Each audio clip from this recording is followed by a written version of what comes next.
बहन दोस्तों, एक शानदार वीडियो जो हमारे सेना के ट्रेडिशन और हमारे सैनिकों की मानसिकता के ऊपर बना है। और ऐसा दोस्तों सबके साथ होता है, यानी जैसे ही हम भर्ती होकर के जाते हैं, यूनिट पहुंचते हैं और हमें जैसे ही झटके लगते हैं, हम सोचते हैं बस किसी न किसी तरीके से 15 साल नौकरी हो जाए। और हम जब हमारी नौकरी 2 साल होती तो हम बोलते बस 13 साल बचे हैं, बस 12 साल बचे हैं। और ऐसा करते करते करते और हम सूबेदार मेजर ऑनरी से रिटायर्ड होते हैं और समय इस तरीके बीतता जाता है, जिम्मेदारियां बढ़ती जाती हैं। हमारी यूनिट में एक ऐसा सिपाही था जिसने भर्ती होते ही तय कर लिया था कि प्रमोशन लेना है नहीं, बस 17 साल पूरे होते ही पेंशन जाऊंगा। यार अभी तो ट्रेनिंग खत्म हुई है, बस 17 साल निकालने हैं, 17 साल निकालने हैं, फिर पेंशन लेके घर जाऊंगा। अरे भाई अभी तो भर्ती हुए हो। योजना पहले बनानी पड़ती है। क्यों भाई, आगे क्या सोच रखा है? कुछ नहीं, बस 12 साल और फिर पेंशन जाऊंगा। सिपाही की सर्विस बढ़ रही थी लेकिन दिमाग में सिर्फ पेंशन चल रही थी। देखो भाई, अब मैं नायक बन गया हूँ, लेकिन कोई घमंड नहीं, बस 15 साल बाद घर जाऊंगा। अरे प्रमोशन की खुशी मना लो, खुशी तो पेंशन वाले दिन मनाऊंगा। नायक में तो तंगी थी, सिपाही की तरह ड्यूटी दो और चार्ज भी लो। अब गार्ड कमांडर लगूंगा आरपी गेट पे। 15 साल में घर जाऊंगा। सर 15 साल कब से खत्म नहीं हो रहे? गणित मत पूछो, पेंशन पे फोकस रख। अब भोला कुमार ने हवलदारी लगा ली थी। रग रग में देश प्रेम और कंधे पर यह सम्मान।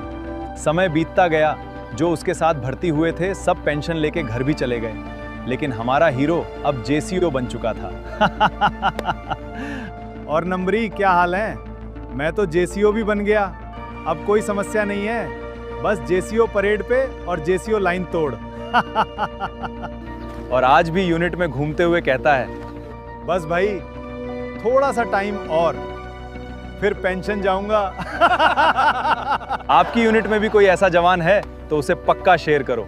कुछ कहते हैं ना कि कहीं ना कहीं लालच होता रहता है कि लेफ्ट नायक से नायक बनेंगे, थोड़ा रिलैक्स हो जाएगा, नायक से हवलदार बनेंगे, गार्ड कमांडर बन जाएंगे, जेसीयू बनेंगे, जेसीयू परेड पर जेसीयू लाइन तोड़ हो जाएगा, शाम को राम राम साहब बोल के 2 पैग पी लेंगे।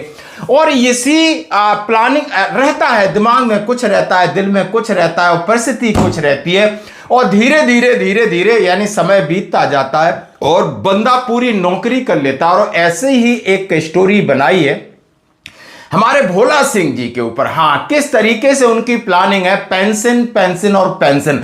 हर व्यक्ति दोस्तों ये सोचता है कि पहले हमारी नौकरी 15 साल हो जाए, पेंशनेबल सर्विस हो जाए, उसके बाद हम डिसीजन लेंगे। क्यों कि सेना के अंदर संघर्ष है, त्याग है। हाँ जी दोस्तों, अलग अलग पोस्टिंग है, बच्चों से दूर रहना है, फैमिली डिस्प्यूट हो जाते हैं और लगातार काम है दोस्तों। पहले ऐसा नहीं था, पहले कहीं ना कहीं सुकून था, सेना के अंदर भी था, ज्यादा मतलब हाबाताई नहीं थी। सच कह रहा हूं, जब सेना के अंदर गया था, सिपाही था, तो रोल कॉल के अंदर इतनी स्ट्रेंथ होती थी, उतनी स्ट्रेंथ मैं जिस पलटन में सूबेदार मेजर था उतनी यानी मैंने सैनिक सम्मेलन में नहीं देखी। यानी बिल्कुल कहीं बाहर की डिटेल नहीं, सारे बंदे शाम को रिक्रिएशन रूम में बैठे इकट्ठे दारू पी रहे हैं, मोबाइल था नहीं, चिट्ठी विट्ठी का काम था, इतना समय होता था गप मारने का, काम करने का, पूछो मत, बड़ा सुकून था। और आज के समय में आप समझ सकते हो कि सेना के अंदर भी बहुत भागम भाग, कमिटमेंट, इधर से फोन इधर भेजो। ऐसी परिस्थितियों में अपना संयम बनाए रखना, अपना धैर्य बनाए रखना और अपनी नौकरी यानी अपना